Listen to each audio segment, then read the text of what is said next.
New to DrumUp? Want to know how it works? Welcome to How to Set Up DrumUp Employee Advocacy, the employee version.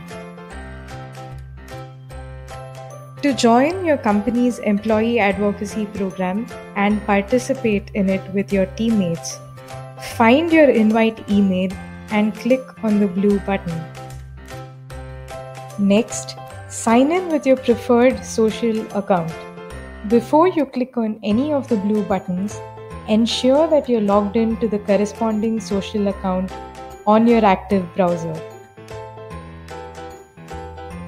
Add the email address on which you received the DrumUp invite to get updates on the employee advocacy contest.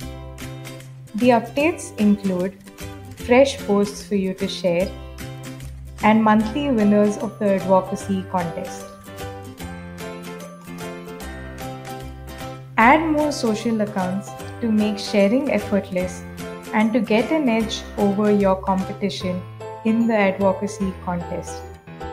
You may schedule posts from the dashboard using the blue schedule button or the green one-click schedule button. You may also view your progress in the advocacy contest by visiting the leaderboard. And that's how simple it is. You're ready to start sharing.